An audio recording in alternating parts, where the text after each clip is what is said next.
Através do Aranhaverso, foi um filmaço, né? Chegou chutando o pau da barraca lá nos cinemas, com trocentas variantes iradíssimas do Homem-Aranha. Por isso eu decidi trazer pra vocês as variantes que eu mais curti. As mais iradas entre as mais iradas. Vem comigo, bora fazer esse top 10, vamos lá.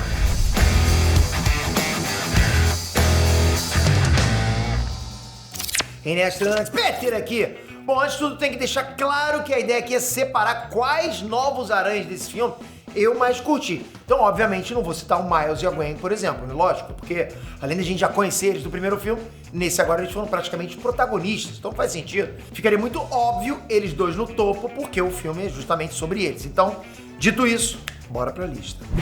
10. Homem-Aranha Pistoleiro. O Web-Slinger Spider-Man, ele tem um conceito massa demais. Eu sou da velha guarda, né? Vocês sabem, Velho Oeste era um super-herói da minha época, galera. Porra, Cowboy Faroeste era bom demais, né? Então ver um Homem-Aranha pistoleiro assim, porra, não tem como não dizer que é divertido. Esse aranha teve boas participações. O cavalo dele já foi lá lambendo o Miles quando ele chegou no QG dos aranhas, né? Na cena da perseguição, ele e o Miles tiveram um face-off, um duelo. O Miles roubou o cavalo dele, a pistola dele dispara a teia. Tiveram cenas interessantes com ele e o design dele é muito legal. E tá aí, né? Gostei o suficiente pra botar ele na lista. 9. Homem-Aranha Lego. Esse aqui é o mais brabo de todos, preste atenção. Ele apareceu pouco tempo no filme, mas as cenas no universo de Lego são hilárias. Mais hilário ainda é o Miguel, logo em seguida, falando que o Homem-Aranha Lego é um dos melhores homens dele. E o que é mais interessante de tudo isso, galera, é que toda essa sequência de Lego foi feita por um garoto de 14 anos que faz esse tipo de animação. O moleque é fã do Aranha, tá na escola e foi chamado pra deixar a marca dele na história do Homem-Aranha. 8. Spider-Bite. A Spider-Bite é outra personagem que tem um conceito bem interessante. Ela usa um avatar pra viajar pelo multiverso. Ela tá na casa dela bem de boa usando um óculos VR, né? Aquele óculos de realidade virtual. É um conceito bem moderno, diferenciado. E no filme ela foi muito gente boa, né? Foi uma boa colega pro Miles e tá voltando pra ajudar ele na parte 2.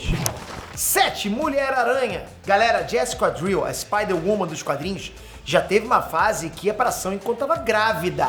E essa foi meio que a grande inspiração para essa Mulher-Aranha de Através do Aranhaverso, né? Apesar da personagem ser totalmente diferente da dos quadrinhos.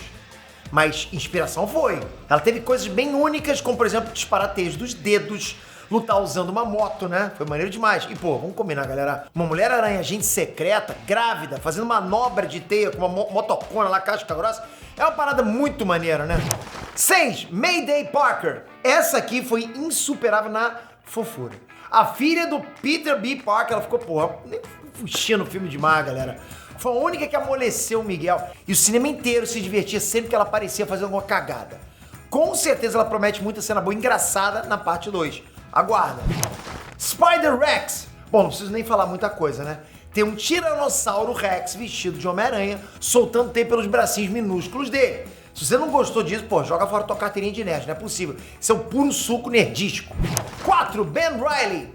Esse aqui teve muita gente que não entendeu, inclusive alguns fãs do personagem, porque o Ben Reilly, ele é bem importante nos quadrinhos. Ele é um dos clones do Homem-Aranha. Ele, tudo bem, ele é bem FDP, né? Ele já veio muita cagada na vida do Peter. Ele é basicamente um Homem-Aranha anti-herói. É isso, resumindo pra vocês. O lance é que o personagem foi desenvolvido lá nos anos 90.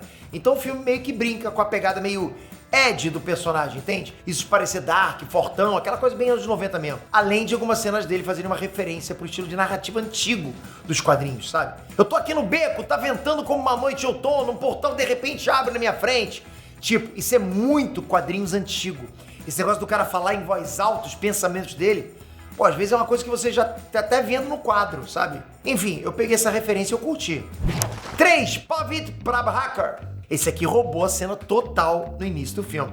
O Homem-Aranha indiano mostrou um Peter Parker com uma vida completamente diferente. Uma vida, né, onde ao invés dele sempre se ferrar, tudo dá certo pra ele, é o inverso. Ele sempre teve um baita upgrade na versão dele dos quadrinhos. Nos quadrinhos, esse aranha é basicamente o aranha normal, só que com uma calça branca larga daquelas indianas, entende? Esse teve todo um redesign bem coloridão, né? O maluco luta usando o jabolô e de quebra tem um dos melhores web swings das animações dos aranha. Pô, maneiro demais. Ele se balançando nas teias, super ágil, pô, eu me amarrei demais. Chegamos no top 2, Spider-Punk. Esse aqui acho que foi o favorito de muitos, né? Se a gente tá falando de roubar a cena, pô, o Spider-Punk tá roubando a cena desde que chegou. Galera, porra, na boa, ficou muito maneiro. O maluco já entrou no filme lançando a mão chifrada do rock and roll lá, super carismático, né, descoladaço. Cada vez que ele abria a boca, o cinema reagia. Sabe, a galera vibrava, ria, torcia, então roubou a cena totalmente. Ele foi demais e com certeza vai entrar na história como uma das melhores variantes do Homem-Aranha do cinema. E rufem os tambores, top 1, eu sei que vocês já sabem, Homem-Aranha 2099. Olha, o Miguel O'Hara, ele foi meio que o grande vilão do filme. Ele teve muita presença durante o filme inteiro, sabe? As linhas de diálogo dele, as cenas dele de ação, bem ameaçador, bem imponente, pô, maneiro demais. Ele virou um novo, literalmente, eu da galera. E de quebra, ele ainda deixou um grande mistério por ser muito diferente dos quadrinhos. Nos quadrinhos, ele tem metade do DNA de uma aranha. Por isso ele tem as presas nos dentes, as garras. Só que ele tem teia orgânica, sabe? Ele gruda nas paredes e tudo mais. Ele é mais Homem-Aranha que qualquer Homem-Aranha que você conhece, ok? Só que, em Através do Aranhaverso, é o contrário.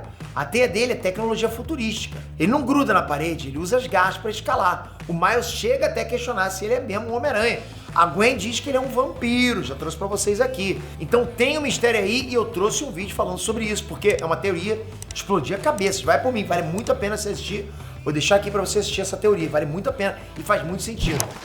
E eu vou continuar cobrindo mais esse universo do Aranhaverso, porque tem muita coisa pra gente falar já pro próximo capítulo.